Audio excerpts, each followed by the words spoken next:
Boa noite a todos, sejam todos bem-vindos a essa casa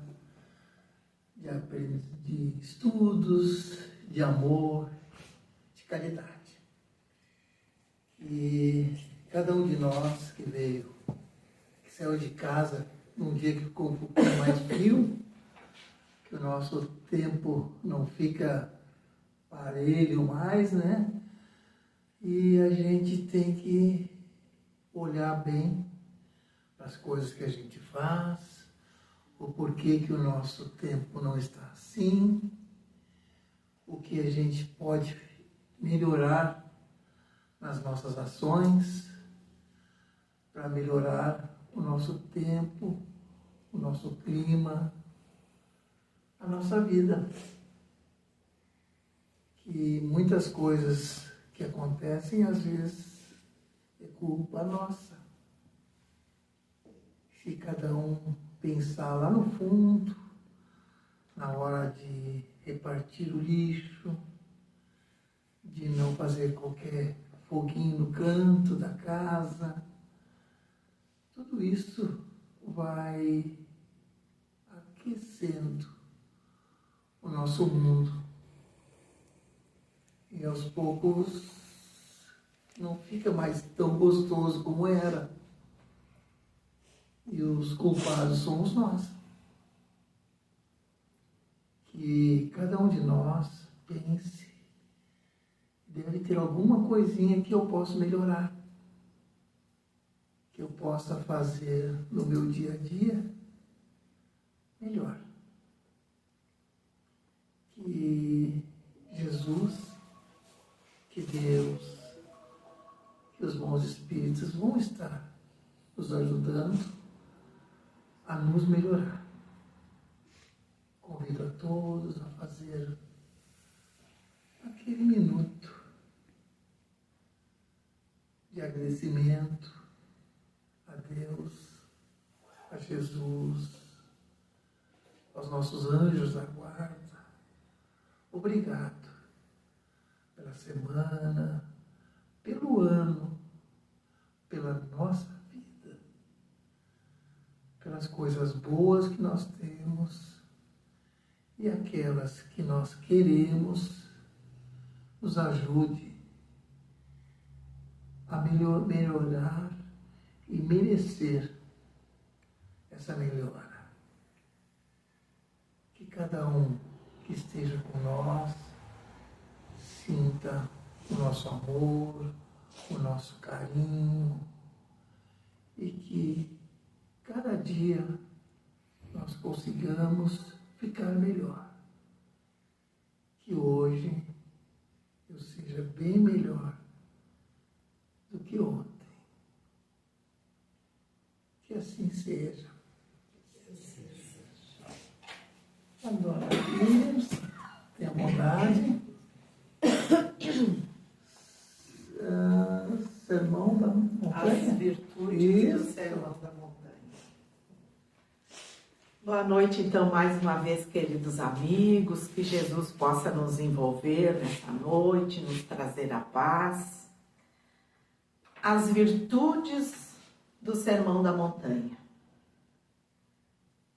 Do alto do monte soprava um vento leve em deliciosas vagas de perfume.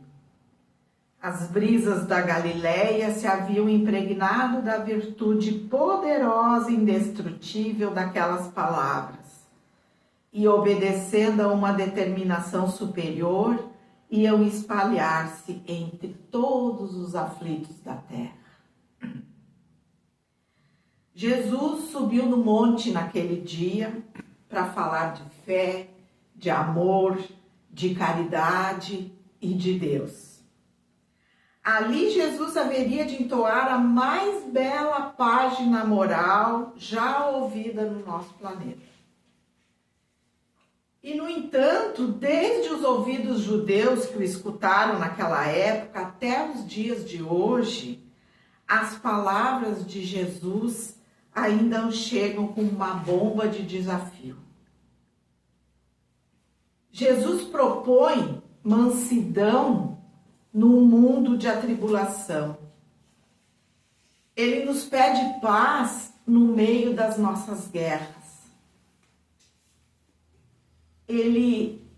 Simplicidade e humildade, onde a proposta humana ainda é o sucesso. Ele indica a limpeza de coração e atitudes pacificadoras, onde as palavras de ordem seguem sendo a malícia, a esperteza e a destruição. E nós ainda não o entendemos. Mas a verdade é que o Império Romano caiu, as suas palavras continuaram. Os soberanos passaram quando pareciam imortais, mas a mensagem do Evangelho continua, como um farol, sinalizando o caminho e os rumos mais seguros para a gente seguir. Então, Jesus nos falava de virtudes o tempo todo. Então, ele dizia que o seu reino não era deste mundo. Ele falava de uma realidade espiritual de outra dimensão para a vida.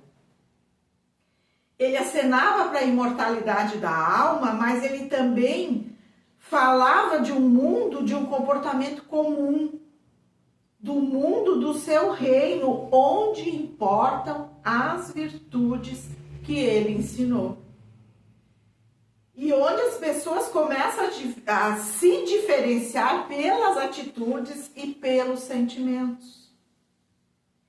E não é necessário ir para um outro planeta, uma outra galáxia, uma outra dimensão diferente para viver nesse mundo. Ele simplesmente nos diz que basta amar os inimigos, fazer o bem aos que nos odeiam e orar por aqueles que nos perseguem. E com certeza essa prática só é possível de ser executada aqui mesmo, nesse nosso mundo, no nosso planeta. Porque é só aqui que existe inimigos, que existe ódio e que existe perseguição. Então ele fala de um comportamento para esse mundo e indica que isso terá consequências para esta sociedade e para uma vida futura além da vida física. E da primeira à última bem-aventurança, um caminho a ser seguido. E nesse caminho, todas as principais virtudes necessárias à plenitude do homem, à nossa evolução moral. E desenvolver virtudes é como escalar uma montanha, desde a base até o topo. Há um caminho de ascensão através do esforço. Como toda subida, ela é árdua e cheia de sacrifícios. Só tem valor aquilo que a gente conquista com trabalho. Trabalho e persistência.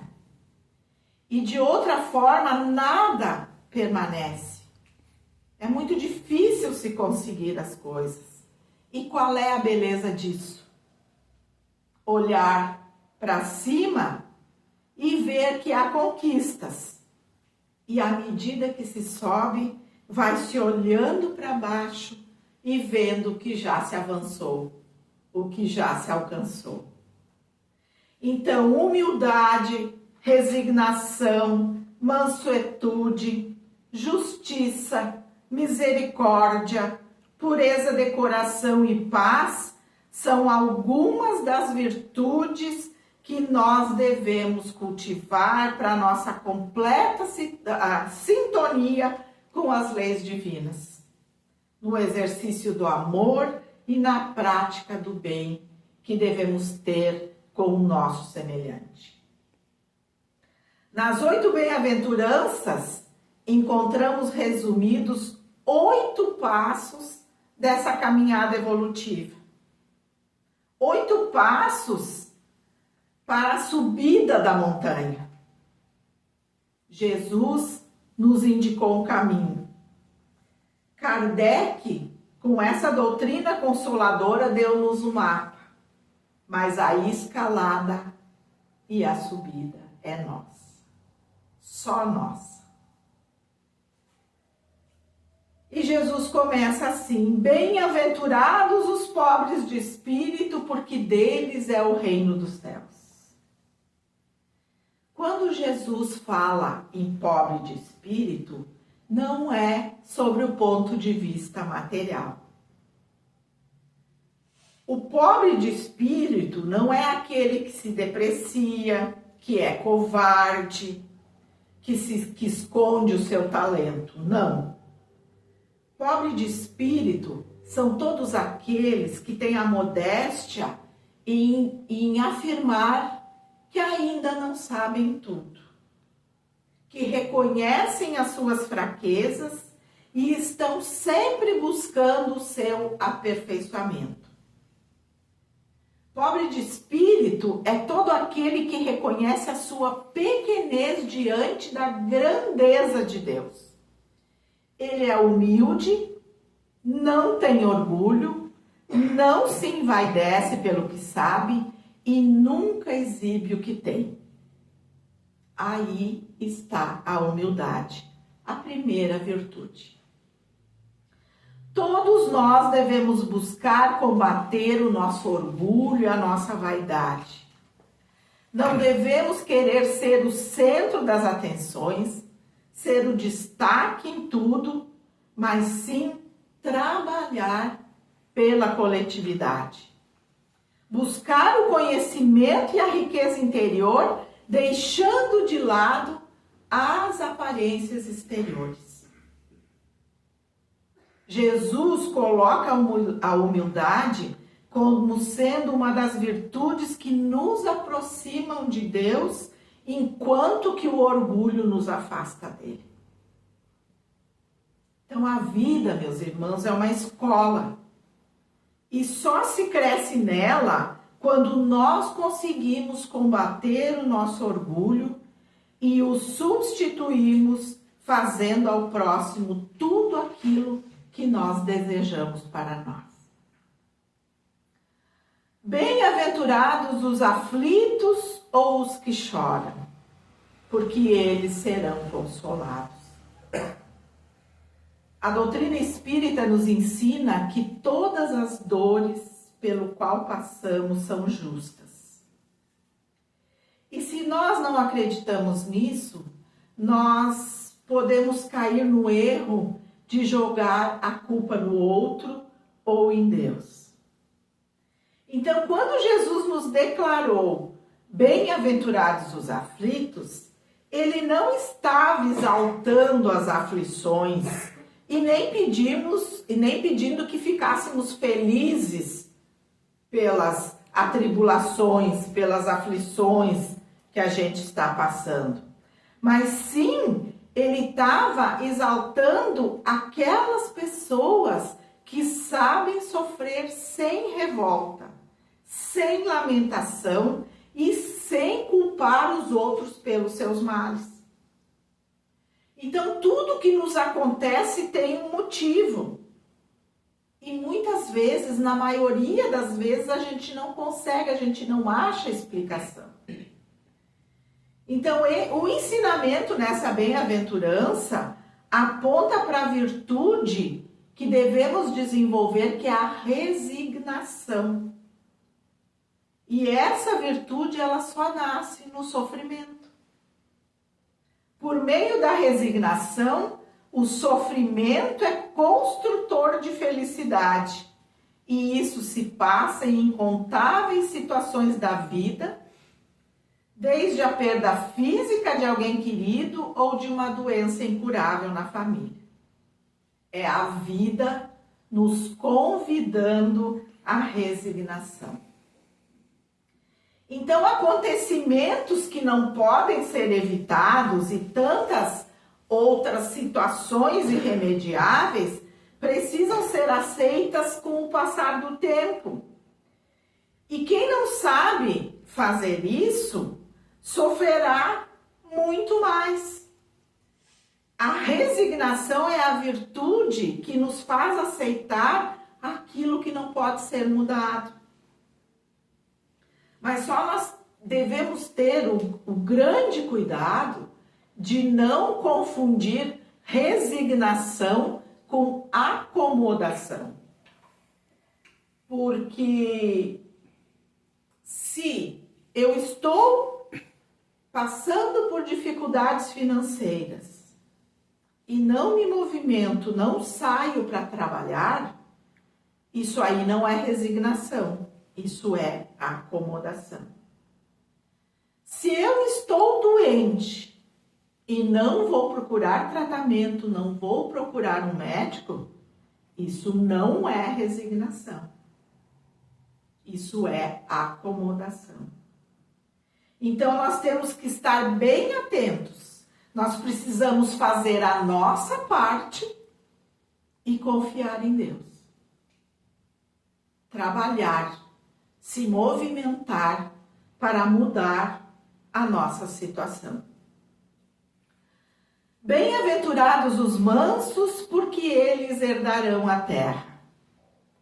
Mansuetude vem de mansidão, uma conquista fundamental para nossas vidas. Quem não tem o que provar, tranquiliza-se, torna-se manso. Quando a pessoa se acalma, ela diminui a expectativa em relação a si mesma, reduzindo a autoexigência e, por consequência, reduzindo a sua ansiedade. E uma pessoa somente possui a si mesmo quando ela está tranquila, quando ela está calma. E cabe aqui para nossa reflexão que a terra, os mansos herdarão a terra que Jesus fala, pode ser interpretada também como a nossa terra interior. Poderíamos dizer, bem-aventurados os mansos, porque eles possuem a si mesmos. E somente quem se acalma possui a si mesmo, suas emoções e seus sentimentos.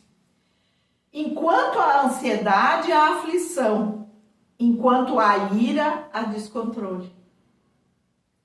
E mansuetude é a virtude que permite a pessoa ter calma suficiente para administrar a sua própria vida. E, obviamente, que não é possível a gente ser manso o tempo todo. E assim como em todas as virtudes, adquire-se a paz interior numa sucessiva interação com a vida e seus acontecimentos. Uns dias mais tranquilos, outros dias nem tanto. Mas vamos administrando a nossa vida. Bem-aventurados os que têm fome e sede de justiça, porque eles serão saciados. Nos 3 primeiros passos das bem-aventuranças, Jesus revela 3 virtudes de caráter basicamente interior. Em bem-aventurados os que têm fome e sede de justiça, Jesus desvela a justiça divina, a realidade espiritual que antecede ao nosso plano físico. Então, a caminhada até aqui foi de esforços interiores. Porém, o ensinamento que fala de fome e sede nos remete ao surgimento de uma nova potencialidade, que é a fé. Na fé surge a experiência de espiritualidade propriamente dita. Nasce na relação com Deus e com os seus trabalhadores espirituais. Então, nos 3 primeiros, a pessoa cresce apenas por si mesma, através dos nossos esforços. E a partir dessa 4ª virtude, Jesus indica que nós somos acompanhados pelo amor divino. que nos cuida e que nunca nos deixa só. Humildade, a virtude que nos coloca em nosso real tamanho. Resignação, a virtude que nos faz aceitar sabiamente. Mansuetude, a virtude que nos afasta da revolta. E a fé é a virtude espiritual da confiança.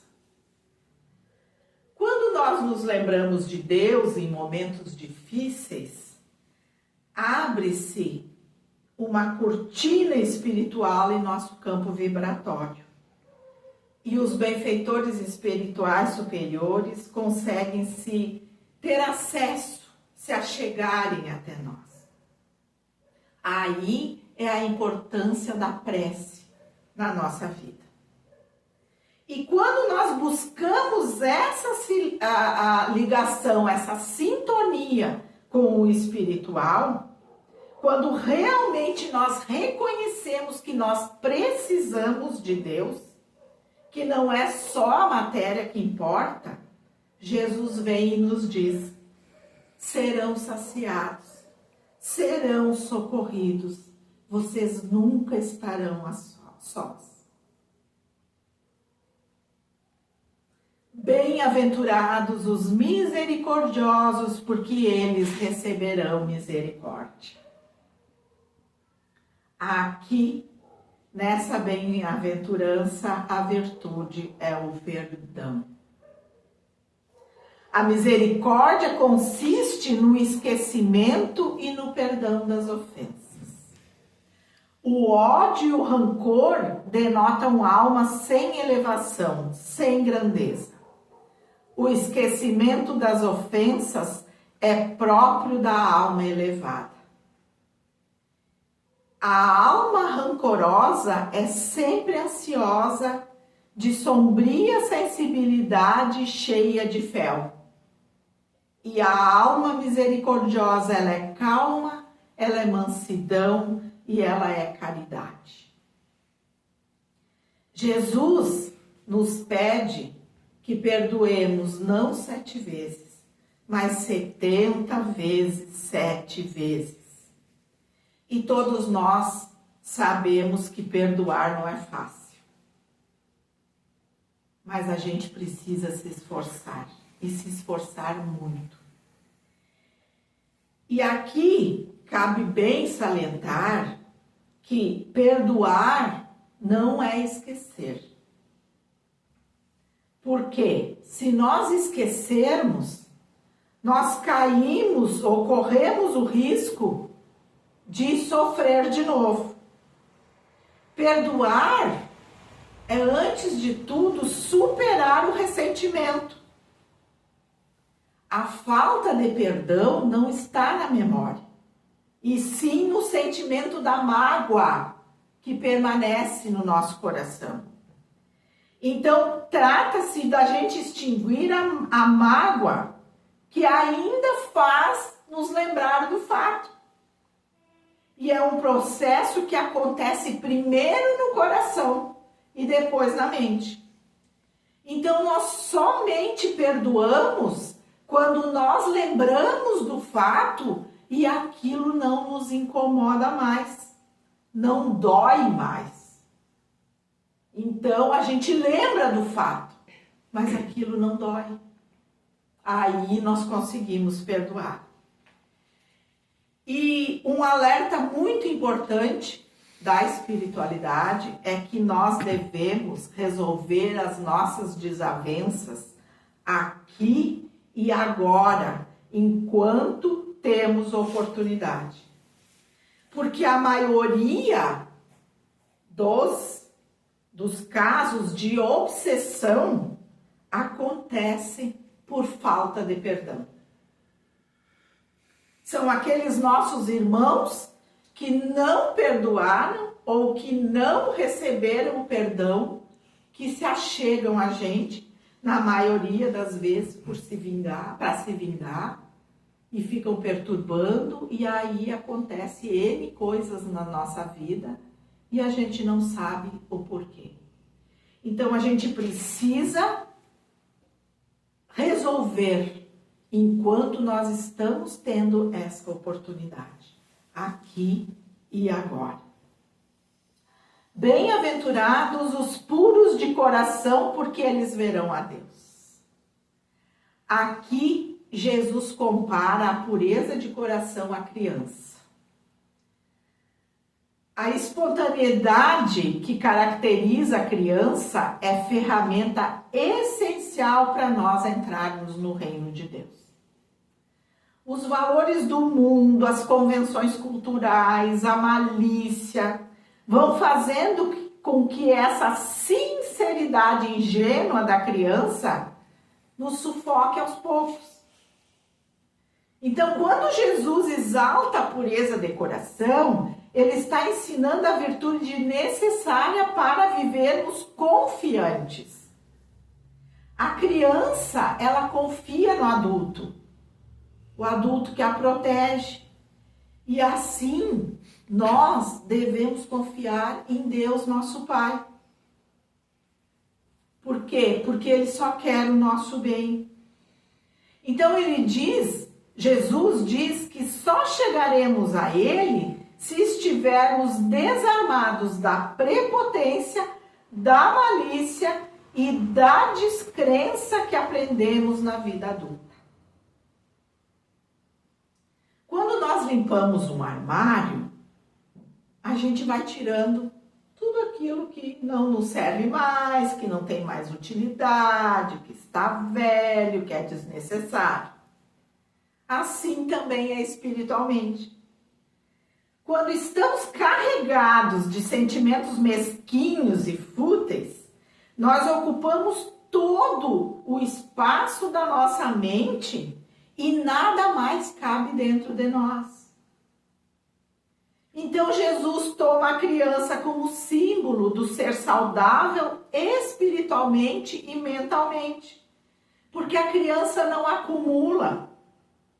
A criança se desfaz das coisas com facilidade. Elas brigam com seus amigos no momento e daqui a pouco já estão fazendo as pazes, já estão brincando de novo. Elas ficam aborrecidas, tristes no momento e daqui a pouco já estão alegres. Elas não se apegam a sentimentos, a rancor, elas não ficam remoendo o passado como nós adultos fazemos. Então, por isso, as crianças são limpas, são puras de coração, porque elas não acumulam, elas reciclam rapidamente, elas esvaziam os armários a todo momento. E é isso que a gente precisa fazer também. Bem-aventurados os pacificadores, porque eles serão chamados filhos de Deus. A virtude do pacificador é o altruísmo. O pacificador é aquele que promove a paz, é quem age sem violência. E altruísmo significa amor para com os outros.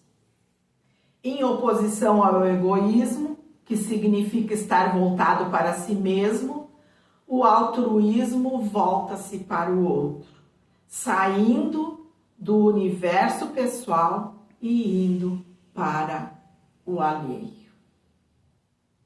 E nesse estágio, a pessoa é geradora de paz em torno, partindo para a ação e agindo no ambiente. Então a escalada do monte começa pela humildade, passando pela resignação, pela mansuetude, pela fé, pelo perdão e pela pureza de coração. E são atitudes interiores e de desenvolvimento espiritual. A pessoa estrutura-se melhor consigo mesma e a seguir aprende a contar com Deus através da fé. Bem-aventurados os pacificadores, aqui Deus conta conosco. É quando percebemos que precisamos dar de nós agindo no bem e para o bem. Então a gente se torna um ativista da paz. E a paz começa primeiro dentro de nós, no nosso coração.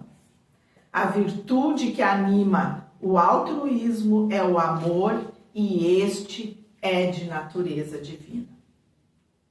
E não existe amor sem a presença do próximo.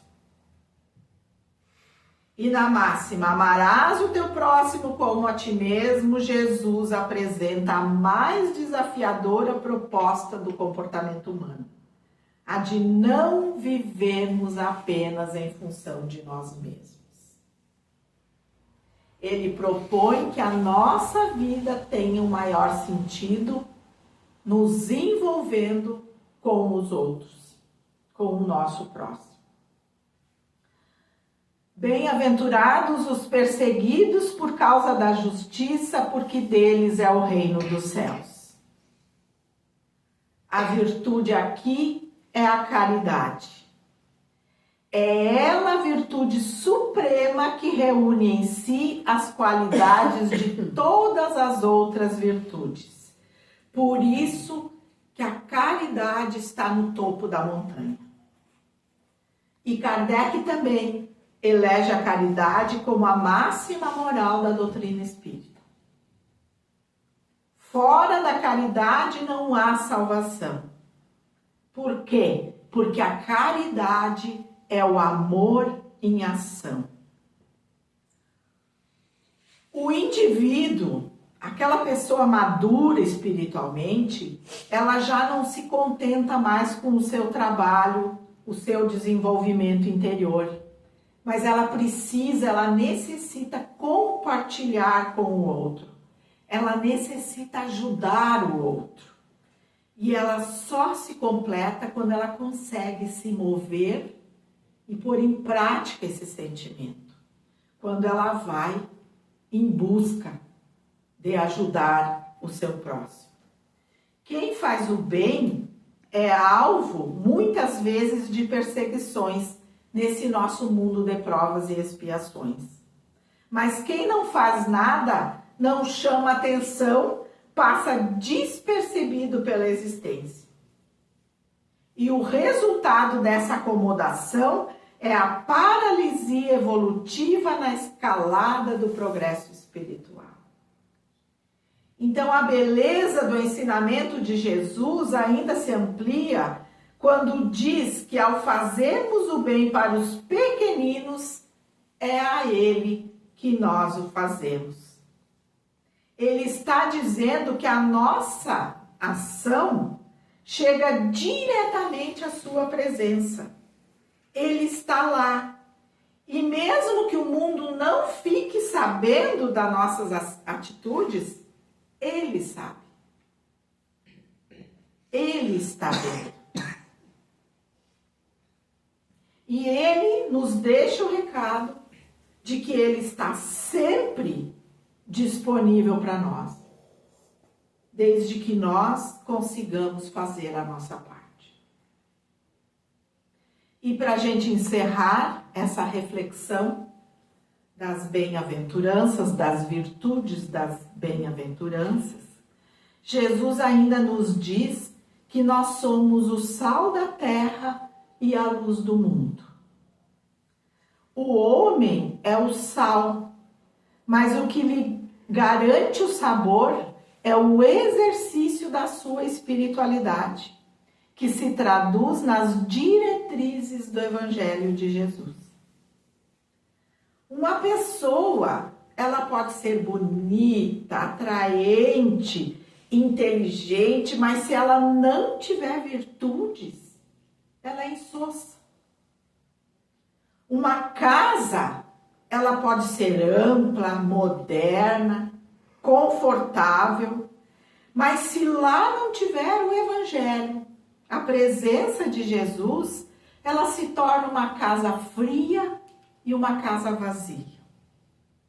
Então é a pitada de espiritualidade que faz a diferença no trabalho, no lar, nos nossos relacionamentos. Esse esse é o sal da terra. É a espiritualidade na nossa vida. Jesus nos alerta que não devemos perder o sabor, perder a nossa espiritualidade.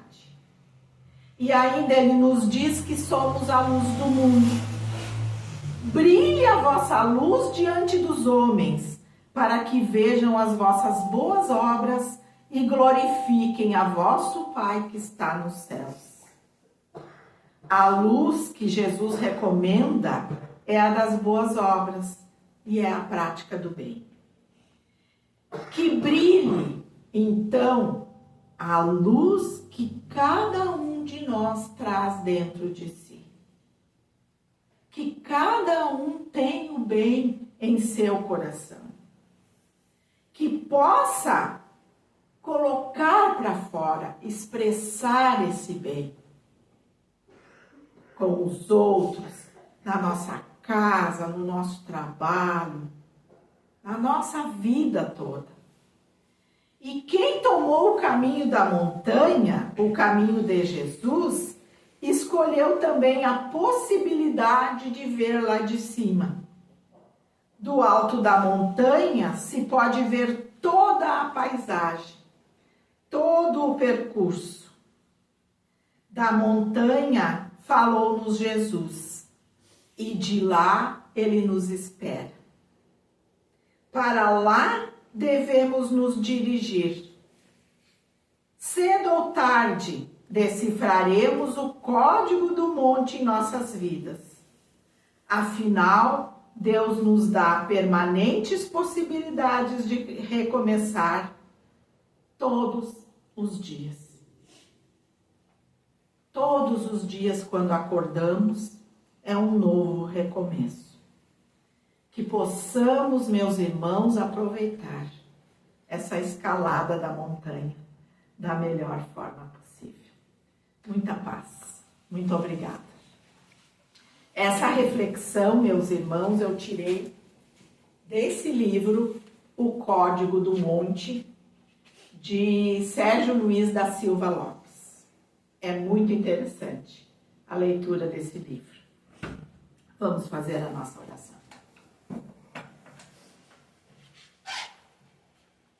Fechando nossos olhos, mentalizando o Mestre Jesus.